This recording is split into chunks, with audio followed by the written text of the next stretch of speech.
Hello StarCraft fans, this is Falcon Paladin coming to you with yet another daily Legacy of the Void upload. This is going to be between JimRising and Polt on Frozen Temple. In the top left side of the map we have the red Zerg player, it is JimRising representing Root Gaming. And in the bottom right side of the map we have the blue Terran player, it is Polt representing nobody as he is currently teamless. Which I am sure is by his own choice because I think any team on Earth would be very happy to have Polt among their number. He is probably one of the best StarCraft 2 players on Earth right now, if not the best. I don't know, you can argue in the comments who you think that would be, but I know Zess is playing pretty well right now, but man, Polt, amazing. Alright, so here we are with our ZVT on Frozen Temple. Let's check one thing out. The unbuildable rocks are on the correct side here. So what is going on? Why are my newer replays have them over here? Alright, hatch first from JimRising, again a member of Root Gaming Extractor here, and a barracks, probably going to be a Reaper expand here from Polt. Anyway, I've said this in cast before, but sometimes the rocks are over here, which actually makes it harder for Terrans and Protoss to wall off. In this location, these originally existed to prevent Protoss from 3 pylon blocking the bottom of this ramp against Zerg specifically. It was so strong that Blizzard nerfed it pretty darn quick by tossing these down. And so they're not usually a problem here, except for the fact that as a Terran player, you want to be able to wall sometimes, and if this is in the way, Lings can run right through against Zerg. So you have to kill this very quickly, which can be hard to do for Protoss in the early game. They usually don't have many units. Adepts are not very good at killing these unbuildable rocks. And having a full wall is more important than anything. So again, sometimes I see them here, which is where they need to be, and sometimes... Or wait. Is it just dependent on where you're set? Okay, so that is there. And this is a 2-player map, so the only 2 places you can spawn. So that's the wrong place. This is the right place. I've seen it switched. I don't know, seems like a bug. Hope Blizzard fixes it. Alright, Reaper heading on out here. Gonna see what it can do. Speed's on the way, 2 Queens on the way, 4 Lings on the way for JimRising. Very intelligent opening against a Terran player. Do this one if you are Zerg and you will have good success. Reaper popping right on in and KD8 charge and knocking those guys back. Might actually lose. No, a drone saved at the last second. And no, that one is not saved. One drone does end up getting killed. Another one cancels its spore crawler it was creating. Reaper happy to kill Lings off creep all the live long day as it is faster and hits pretty darn hard against those units. KD8 charge, bloom. Exploding again, going up on the high ground. Polt, your micro is stupid good. Look at the positioning, look at the choices he's making. He has enough room to run. When the Queen shows up, backing on out, healing on up. Gonna kill as many units as possible. Again, does have a single worker kill. Hasn't killed a Zergling yet, surprisingly. JimRising not doing too poor with that. The Queen says, you thought you could heal out here. Nuh-uh. And KD8 charge actually helping a little bit. The Reaper almost dying with 2 hit points left, but does manage to survive. Does manage to survive that one. Queen heads back to the safety of the creep. Probably should be going for a 3rd hatch sometime soon because Polt's 2nd is up. Getting a bunker here at the front, not fully walling off. As you can see here, just has a bunker with some Marines. Hellions coming out too. And a starport with the follow-up. Another Reaper in production for Polt. A 2 Reaper opening attempt here. There are speedlings out. I really don't know what Reapers are going to be able to do. Queen coming to force the Reaper off the cliff. And the follow-up. Nope. No follow-up needed. Queen finishes it off. Honestly, what is that other Reaper going to do? Alright, maybe just playing base defense? I guess a Reaper Hellion follow-up is a pretty good combination. Creep spread's so darn important in these situations. You want your Lings fast, you want your Queens fast. You want the area in which the Terran is afraid to go onto to be big. So creep spread in the early game, very important. Liberator on the way for Polt. Roach Warren about 50% complete from JimRising, but not quite there yet. And there's that 3rd hatch I was talking about. It is coming up. And these units probably could kill it if they were left alone long enough, but I think the Queens and the Roaches should show up in time to save it.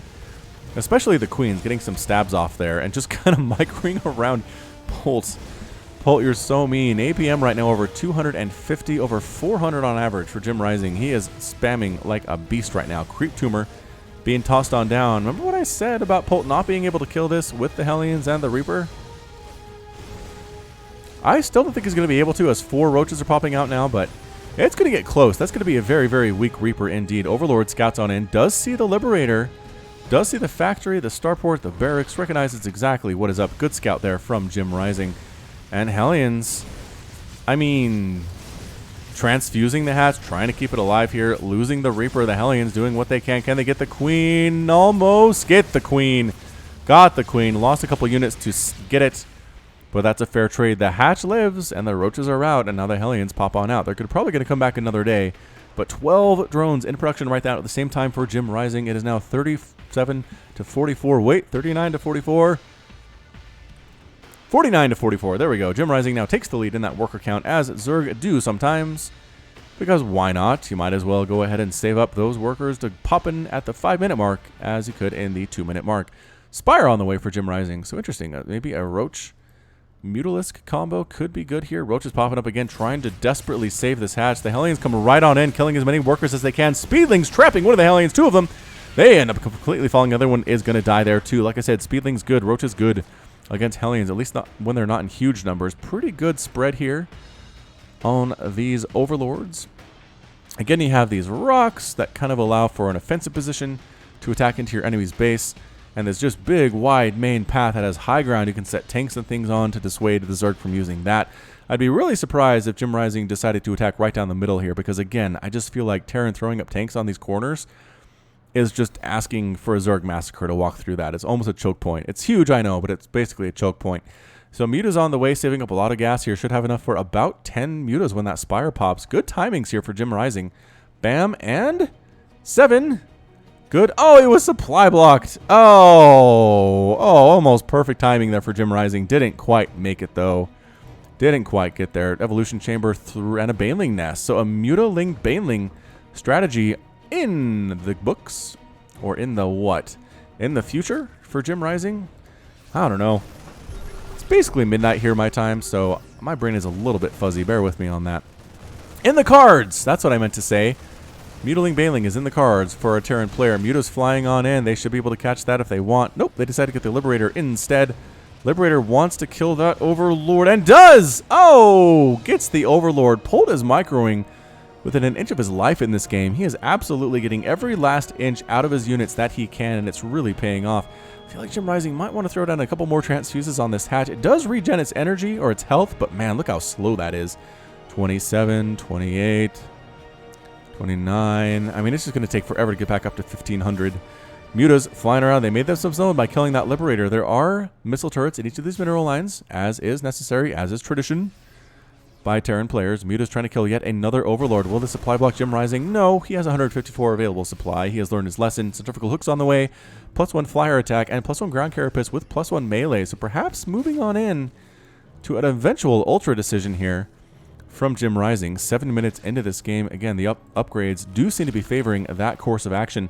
The Mutas flying around. Any Mutas have died so far? I don't think so. Did he make 10 or did he only make 9?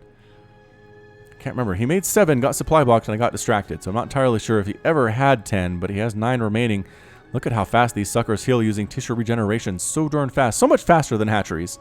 That's what we're going to say. Muta's flying around, trying to find an area to attack. Maybe sniping off some of these supply depots, getting a couple workers here. Look at, I mean, the perfectly positioned missile turret here. There is nowhere that JimRising can actually snipe off workers without taking shots from that missile turret. Look at this. Just perfectly positioned to get the maximum coverage against Mutalisks. Polt is good, everybody. Alert of the day. Polt is good. Another starport coming up. So not going pure bio here is Polt. Actually trying to mix in more Liberators, possibly some Vikings as well. +2 flyer attack on the way. Mutas are up for that challenge. That +1/+1 about to finish. If he goes for +2/+2 and maybe gets a quick hive here, I would have to imagine Ultras are in the eventual plan. There's an infestation pit. That definitely could be the next step to Ultralisks. Mutas sniping down a single Marine. APM again continuing to be over 300 for these players. 74 to 62 workers. JimRising on 4 bases and looking healthy doing it. This is a lot of Banelings. Run! Get off the creep, Marines. They do. They back off the creep. They're going to let the creep recede. It does die faster and it grows faster, but I think that kind of helps Terran in this situation where they can kill the creep tumors, not have to wait forever for the creep to recede, and then slowly siege up, and then suddenly there are tanks within your 4th base as Zerg, and you are very sad. Or happy if you're the Terran. Alright, so Muta's trying to fly around, but again, this many Liberators, I mean, there's only 2, but the Marines on the ground, the Mutas aren't going to be super effective directly attacking here. Hive on the way, +2/+2. Again, flyer attacks level 2, about 50% complete there. Muta's trying to find stuff to kill, not being super successful at it. Somehow Polt is managing to keep his units alive. Dropping a lot of Marines here. Can the mutas do it? One muta dies. Two mutas die. Any more mutas going to die? No, they do not. They want to get this medevac, though, if they can. And I don't think they can. Nope. Flying around. Widow Mines mixed on in here. Marauders mixed into replacement mutas coming up for JimRising. So definitely want to keep this muta theme here. I almost feel like Corruptors might be a little bit better at sniping down these medevacs and these Liberators and not getting immediately melted by the Marines. But JimRising, a pretty good player in his own right. Liberators sniping down that Overlord. Marines, medevacs, Widow Mines slowly pushing up. Like I said, that creep is totally gone. It is gone. Banelings crushing through that entire Marine group. I'm not sure if that was cost effective, but it got rid of all the Marines. Polt maxed out. 195, 184 for JimRising's. Kind of supply blocked, actually, not making more Overlords. Really, really focused on this push by Polt at the front. Another Baneling hit on a single Marine. That's exactly what Polt wants here. Another push up here with Marines begging the mutas to come take them down because they do have +2/+2. They are scary. And yes, Ultralisk Cavern now starting up for JimRising. +3/+3 on the way for Polt. Getting rid of that Extractor. Probably going to force a cancel on this hatch too. There's nothing here but mutas to defend it. There are some units coming down. There are Lings and Banelings, but I'm not going to make it in time. I do not think. Can they make it in time? The hatch is getting focused down, and no! The hatch explodes. Banelings killing everybody on the ground, though. Those medevacs, did they save anyone? I don't know that they did. And taking the opportunity to push up here, there are still Banelings, though. JimRising knows how to split his units, and he's doing a good job of it, too. Mutas flying around, trying to snipe down some of these SCVs, and should be able to do it. There's only one missile turret here, so this should be okay. Liberator account looking pretty good, and there are Corruptors on the way for JimRising. So that Ultralisk Cavern just now finishes.